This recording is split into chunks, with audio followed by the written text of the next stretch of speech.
Hi, I just wanted to come and tell you fast this story that I heard. The story I'm telling you, it was nice. Okay, so it starts like this. So, in the story, there are two important families. Now, the first family, their family name was the Boys. No, like actually, that was their surname at the Boys. So, that family, they had three children, all boys. The firstborn son was named Oliver. The second one was Jax, Jakes, Jeeks, Drix. Lots of different people said his name differently. It's still a mystery to this day. The last born, his name was Orlando Bloom. Now, the father died in the family. The mother, nowhere to speak of. Nobody even talked about her. So, when the father was dying, he gave all his money to the firstborn son, Oliver. He said, Iwe Oliver, take this money nicely. You keep it nicely. You send your two younger brothers to school so that all of you can be gentlemen as I planned. Oliver is like, okay, daddy, I will, I'll do it. Now, upon the man dying, Oliver, he sends the middle brother to school. The middle brother is learning, he's reading books, he's learning calculus, algebra, he's learning on a smart board. But the youngest, I don't know what Oliver had against him. So he used to mistreat him, used to make him stay at home. So they used to have like a family business or something to do with grain, or he used to work some kind of manual labor. So that's how the older brother made the younger brother there be with like the lowest servants like that doing manual labor. So after some time now, this youngest brother, Orlando Bloom, he started getting upset. He's like, but how come my brother is in school, me, I'm not in school? So he goes to his older brother. Hey, older brother, this ain't it. So he's like, you know what? Either you give me the 1,000 crowns that my father left me. If you don't want to give me that, like you should be sending me to school. Like what the hell is going on? But you know how it is. These things when people are holding your money. They don't want to give you back your money. They start making excuses. If I give you the money today, then you'll just finish it, and then you'll be coming back and begging. Shani. They fought. Those two people, they fought. They fist fought. It used to be this like I don't know if you can call him a houseboy, a servant of some kind. His name is Adam. He used to work there for the boys' family. So he was even so sad seeing the boys fighting. He's like, you guys, if your dad was alive, you would be so heartbroken that you guys are just fighting like this. Those boys didn't care. They were beating each other, beating. But Orlando was a bit stronger. So anyway, that's that. Fast forward now. Okay, so Orlando goes. Then there was this guy in the neighborhood. His name was Charles, or as I like to pronounce it, Charles. Charles, now his job was a wrestler. He was like up and coming. He wanted to join WWF or something like that, wrestling. So he had some wrestling matches the next day, which he was supposed to do. So he looked at the lineup of the people who were on the wrestling matches. Then he sees Orlando Bloom. So he's like, isn't that my guy's brother? So he goes now to to go and see Oliver. He says, Exe. Ati, what? Exe, I saw the list of people I'm supposed to fight. I'm supposed to fight your younger brother. He's challenged me. Ah, Oliver's like, I don't care, beat him. Because basically, Charles was coming to say, hey, should I go easy on him since it's your brother? Oliver didn't care. He said, do what you gotta do. Because, it's rough out here in these streets. So now the next day comes now. Charles, he was there fighting. So he fought some brothers from another family. And long story short, he just messed those people up. Those guys got beaten. They got beaten so bad that even the people who came there for wrestling, I think we're going to enjoy ourselves, we're going to see wrestling, they were even crying because Charles, he beat them, he broke their ribs. Those people, he basically left them for dead. So now the last person you're supposed to fight was Orlando Bloom. Yeah, so now people were nervous, like, oh my gosh, he's going to kill this young guy. And the thing with this Orlando Bloom character, he was quite, was a handsome chap.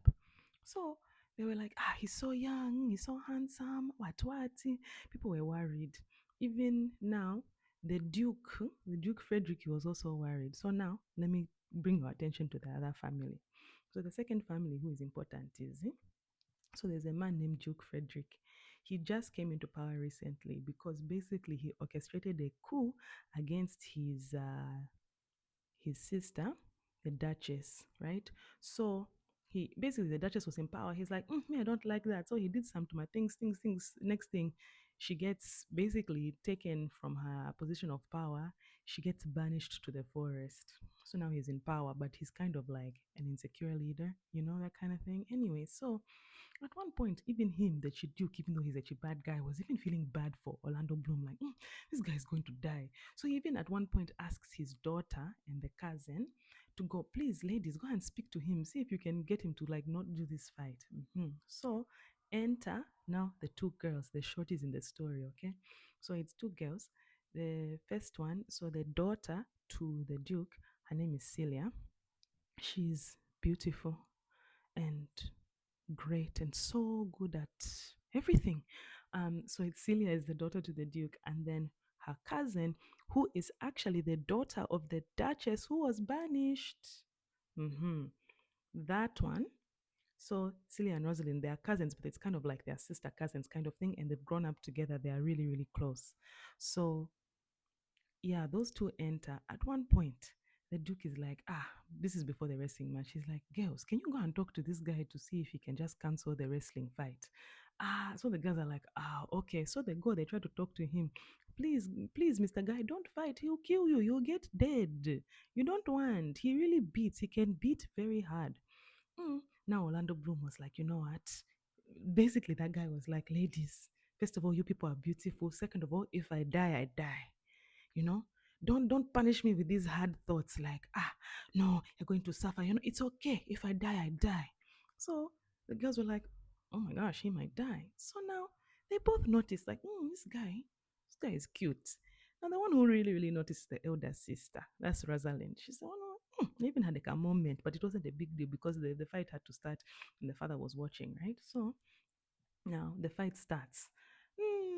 People are just so stressed. They're like, oh my gosh, we're going to see like another murder today because this wrestler, Charles, he's already messed up those other boys from that family. But in a turn of events, guess what? Can't see. Orlando is not just beautiful, he's strong. So, in a turn of events, a wicked turn of events, he just wins the fight. He boxed him. He boxed him. Charles got boxed. It was a shock to everyone. Now Charles gets boxed. He gets winded, right? He can't breathe. So now the Duke is like, guys, stop fighting. That's enough. Now Orlando Bloom is like, no, I'm not yet well breathed. I'm still warming up. I still have energy to beat. No, the Duke is like, no, it's finished. It's finished. Okay, you win the fight. Okay, fine. Now the Duma girls are just staring at him like, who is this dude? Like, wow. Now, the Duke tries to give him some Tuma money, like the prize money for that you're supposed to get after you win the fight, right? So he just says, you know what? Also, by the way, what's your name? So now Orlando Bloom is like, me, my name is Orlando Bloom. I'm the youngest son of Sir Roland de Boys. After that, now, after hearing that name, the Duke got upset. He's like, Roland de Boys. Ah, I used to hate your father. And imagine that father is dead. So you're talking about someone's father. I really hated your father. And that person is even dead. Like, who does that? So, like that. That's how now Orlando got offended. Like, you talking about my daddy like that? Like, what is wrong with you? Now, the Duke Frederick was like, anyway, whatever. Here's your Tuma money and hands him some Tuma gold coins or whatever money that they used to have that time. Now, Orlando got offended. Orlando was like, you're talking about my dad like that. You think I want your loonies and toonies? Get out. So he refused to take the money. Yeah, the Duke was upset. He was upset. That's why he leaves. After that, now remember those two girls. Next thing, it's like the sisters got a bit thirsty. So now they start making excuses. Now let's go and talk to him. Let's go and talk to him. So they go. Because first, Rosalind was like, my mom really, really loved Sir Roland, which is Orlando's dad. So, and everybody agreed with him. So Cecilia is like, okay, don't worry, Sissy, let's come and go and talk to him a bit to encourage him. So they go together. Then Cecilia starts, so, Mr. Guy, sorry that my dad was rude to you, but you really did well. No, you really did well. So, if you can just do this well all the time, that's great. Or something to that effect. I should know that better. It's my line in the show. Anyway, and then Rosalind, now she comes as the big sis. Now she comes. I don't even know what she says to him. She just said something nice to him. Next thing, someone is removing her kama necklace from her neck. Ati, So she removes the necklace, she puts it around his neck. Ah! So then Cecilia, like a young sister, is watching from behind, like, wow, wow, this is getting hot and steamy. Anyway, so it's like, let's go, because they shouldn't even be caught out there looking at the Duke, because looking at Orlando, because the dad will be upset because he doesn't like his dead dad. Anyway, so now the girls are now shy, so they go, okay, we are going, they are going, and they're looking at each other like, mm, that guy was hot. Hey, hey, hey, we just talked to a hot guy. Mhm. Now, Orlando, now he's speaking to the heavens or the audience, and he's like, can I not say I thank you? Why are those fine girls, hot girls, fine girls, no people just running away from me? I haven't even said Zikom. Hey, so that's when now as they are leaving, now Rosalind turns around and she's like, I feel like I have to go back. My pride fell with my fortunes. Let me go and see what he wants. And then Celia's like, Iwe, we end kuti. Like, we're supposed to go. So Rosalind, she goes down the stairs. She goes to him. Then these two have a moment. It's like their eyes lock, their hearts lock. If you people know what is this thing called love at first sight, these people were feeling love. Maybe this wasn't first sight at this point, maybe it was third. But anyway, these people had a moment. Even the young sister saw her at wow. You people are having a moment of lovers or something like that, or cute people. Anyway, young sisters, they are smart, but they are not always smart. So after that, they go. So now, in scene three, now, guess what? So Rosalind comes into the house. Now she's just acting quiet. It's like after meeting Orlando Bloom or having that interaction with him, she's just quiet, quiet, quiet. So like a small sister is like, when a king, like what's going on? Like, are you okay? What's going on? Rosalind is not talking. So she's like, Sissy, please just explain. Like, why aren't you saying not even a one word? So now Rosalind starts talking. She's like, basically, I'm thinking about my baby daddy. So Celia is like, you mean Orlando Bloom? Is it deep? How can it be that deep? You just met that guy for 9 seconds. Like, is it really that deep? Rosalind's like, oh, girl, it's really deep. Sylvia's like, honest, serious, it's deep. So now these girls are in the bedroom. You know how it is that girls in the bedroom, girl talk. You have to catch up about these things. Meanwhile, they get interrupted. Guess who enters? It's the Duke, Celia's father. And he just comes in with just like this wave of anger and rage. So he enters. He just says, Mistress, looking at Rosalind, Mistress, you get out. Get out of my house. Get away from my court. Get the f- out of here. So Rosalind is surprised. So she's like, me, uncle. He says, you, cousin, go. He says to her, like, if in the next 10 days I find you within 20 miles of my house, I'll kill you. Ah, ah. So Sylvia's like, what's going on? So Rosalind now, she's like a smart girl, right? So she's trying to articulate for herself. She's like, at least like tell me what crime I've committed. It's not making sense. It's not making sense. It's not making sense. But basically that Duke could not be convinced. He's like, you know what? You are your mother's daughter. So basically he used to say that Rosalind's mom was a traitor. That's how when he like did the coup and he banished her into the bush, he basically was saying like you're a traitor. So now all of a sudden he decided that now also like Rosalind was a traitor. Now the interesting thing about this, and this is something that Celia brings up right almost like immediately, is like, Daddy, Daddy, when Auntie was banished, it wasn't even my idea that Rosalind should stay. It was your idea because you are the one who basically knows that we love each other, we are close. So because you felt bad, you're the one who said that, okay, Rosalind, she can stay because you didn't want me to feel bad. So it was your idea. So if you're now saying that Rosalind is a traitor, we grew up together, we do everything together. Everywhere we go together. So if she's a traitor, even me, I'm a traitor. So Celia is trying to appeal to her dad, appeal to her dad. The guy was just not seeing it. He just was like, no, she has to go, she has to go, she has to go, she has to go. Now Rosalind stops talking. She's now overwhelmed. Now Celia is trying, but she's also now overwhelmed because it's like so extreme. It's just like, when somebody has this, like they've made up their mind and they are coming in with fire. It's like that. You can't change their mind, right? So now towards the end of this interaction now, He's basically like chasing her. So Celia's last ditch effort, she's like, you know what? If you're saying that she's banished, then also tell me. Tell me the same thing. Like, if you're going to chase her, chase me because me, I can't live without her. That's my sister. Mm. The Duke says, you're foolish. You're foolish. Then he looks at Rose and he says, madam, provide yourself. Get out. Get out. I don't care if you're calling an Orlando. I don't care if you're getting on a minibus. I don't care if you're getting a Yango. I don't care if you're going on your own feet. You're getting out of my house. Hmm. So, hmm, Celia was upset. She was heartbroken, but she was also upset. Like, this guy, who does he think he is? Also, he doesn't understand me. He didn't hear me when I said I can't live out of her company. So he said, so she's like, Sissy, don't worry, I have a plan. Rosalind is like, what plan do you have? Celia's like, don't you understand? Like, even me, I've been banished. Rosalind is like, what are you talking about? You haven't been banished. I've been banished. Celia's like, I'm tired of you. I told you that I'm your ride or die. Literally, like, where you go, I go. Where, as the Caribbean people say, batty and bench. Like, literally, like, who's your guy? Me.